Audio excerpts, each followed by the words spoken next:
शाम का वक्त था। मोहल्ले के पार्क में चंद दोस्त एक बेंच के गिर्द बैठे बातें कर रहे थे। हर कोई अपनी अपनी बात में मसरूफ था। कोई मुस्तकबिल के मंसूबों के बारे में बात कर रहा था तो कोई अपने नए आइडियाज बता रहा था। इसी महफिल में हसन भी बैठा हुआ था। वो खामोशी से सबकी बातें सुन रहा था। चंद लम्हों बाद एक दोस्त ने एक नया टॉपिक छेड़ा। सब लोग उस पर अपनी अपनी राय देने लगे।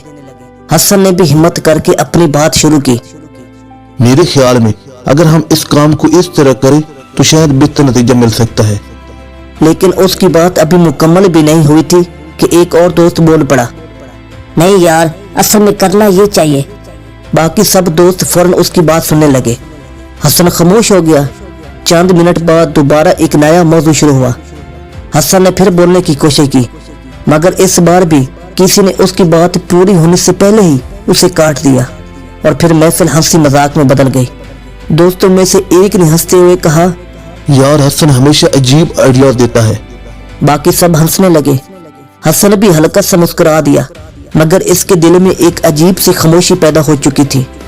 कुछ देर बाद वो ऐसा से बेंच से उठा। दोस्त अब भी अपनी बातों में मसरूफ थे। किसी ने उसके जाने पर खास तवज्जो ना दी। हसन पार्क से बाहर निकल आया। रात की खामोश सड़क पर चलते हुए हसन के ज़हन में बार बार वही मंजर घूम रहा था। दोस्तों की वो महफिल, उनकी हंसी और उसकी बातों को नजरअंदाज करना। चलते चलते उसने खुद से बात करना शुरू कर दी। शायद मसला मुझ में ही है। शायद वाकई मेरी बातों की कोई अहमियत नहीं है। यही सोचते सोचते वो मजीद उलझता गया। कभी सोचता, क्या वाकई लोग मेरी कदर नहीं करते? और कभी सोचता, क्या मैं इतना काबिल नहीं हूँ कि लोग मेरी बातों को अहमियत दें? इन्हीं ख्यालों में गुम वो घर पहुंच गया। घर के सहन में उसके वालिद साहब बैठे हुए थे। वो खामोशी से उनके पास जाकर बैठ गया। वालिद साहब ने उसके चेहरे को देखा तो फौरन समझ गए कि इसके दिल में कोई बात है। उन्होंने नरमी से पूछा, हसन क्या बात है? तुम कुछ परेशान लग रहे हो। हसन ने चंद लम्हे खामोश रहने के बाद कहा, अबू, कभी कभी मुझे लगता है कि लोग मेरी कदर नहीं करते। वालिद साहब खामोशी से उसकी बातें सुनते रहे। हसन ने कहा, अबू, जब भी मैं दोस्तों के दरमियान बैठता हूँ तो अक्सर ऐसा लगता है कि मेरी बातों की कोई अहमियत ही नहीं। फिर उसने ऐसा से पूछा, अबू, क्या कोई ऐसा तरीका है जिससे ये मालूम हो सके कि लोग वाकई हमारी कदर करते हैं या नहीं? वालिद साहब ने चंद लम्हे सोचा। फिर उन्होंने जेब में हाथ डाला और एक छोटा सा चमकता हुआ हीरा निकाला। उन्होंने वो हीरा हसन के हाथ में रख दिया। हसन हैरान हो गया। अबू, ये क्या है? वालिद साहब मुस्कुराए। बेटा, ये हीरा है और आज ये तुम्हें तुम्हारे सवाल का जवाब देगा। हसन खामोशी से सुनने लगा। वालिद साहब ने कहा, बेटा, कल सुबह इस हीरे को बेचने के लिए बाजार ले जाना और सबसे पहले रेहड़ी वाले के पास जाना। लेकिन बेटा, याद रखना, इसे बेचना नहीं। अगर वो इस हीरे की कीमत पूछे तो सिर्फ 2 उंगलियां उठा देना। अगली सुबह हसन हीरा लेकर बाजार पहुंच गया। वो एक रेहड़ी वाले के पास गया और उसे हीरा दिखाया। रेहड़ी वाले ने हीरा हाथ में लिया और गौर से देखने लगा। फिर उसने कहा, ये कितने में बेचोगे? हसन ने खामोशी से 2 उंगलियां उठा दी।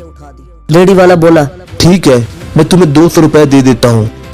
हसन ने हीरा वापस ले लिया और घर आ गया। वालिद साहब ने कहा, अब इसे एक दुकानदार के पास ले जाओ। अगले दिन दुकानदार ने हीरा देखा और उसने कीमत पूछी तो हसन ने 2 उंगलियां उठा दी। तो दुकानदार बोला, ओके, मैं इसे 2000 रुपए में खरीदने के लिए तैयार हूँ। हसन हैरान हो गया। वही हीरा अब 10 गुना महंगा हो गया था। फिर वालिद साहब ने उसे म्यूजियम भेजा। वहां के माहिरीन की कीमत पूछने पर हसन ने 2 उंगलियां उठा दी। तो म्यूजियम वाले कहने लगे, हम इसके लिए 2 लाख रुपए देने को तैयार है। हसन हैरत में डूब गया, मगर तजर्बा अभी खत्म नहीं हुआ था। आखिर में वालिद साहब ने उसे शहर की सबसे बड़ी ज्वेलरी शॉप पर भेजा। ज्वेलर ने जब हीरा देखा तो संजीदा हो गया। चंद लम्हों तक इसका मुआयना करने के बाद कीमत पूछने पर हसन की 2 उंगलियां देखकर कहा, हम इस हीरे को 2 करोड़ रुपए में भी खरीदने के लिए तैयार हैं। हसन हैरान रह गया। वही हीरा सिर्फ जगह बदलने से 200 से 2 करोड़ तक पहुंच गया था। हसन वापस घर आया और सारी बात अपने वालिद को बताई। वालिद मुस्कुराए। फिर उन्होंने ऐसा से कहा, बेटा, इस हीरे में कोई तब्दीली नहीं आई थी। ये हर जगह वही था। फर्क सिर्फ जगह और लोगों का था। किसी ने इसे मामूली समझा और किसी ने इसकी असल कदर पहचान ली। फिर वालिद ने हसन की तरफ देखते हुए कहा, इंसान भी इसी हीरे की तरह होता है। अगर वो ऐसे लोगों के दरमियान बैठे जो उसकी कदर नहीं जानते तो वो उसकी कीमत भी कम लगा देते हैं, लेकिन जब वही इंसान ऐसे लोगों के दरमियान पहुंचता है जो उसकी सलाहियत को समझते हैं तो उसकी असल वैल्यू सामने आ जाती है। फिर वालिद ने कहा, इसलिए अगर कभी तुम्हें लगे कि लोग तुम्हारी कदर नहीं करते तो सबसे पहले ये देखो कि तुम किन लोगों के दरमियान बैठते हो। कभी कभी इंसान को अपनी कदर बढ़ाने के लिए खुद को नहीं बल्कि अपनी महफिल को बदलना पड़ता है। और यही वो सबक था जो हसन ने इस छोटे से तजर्बे से सीखा।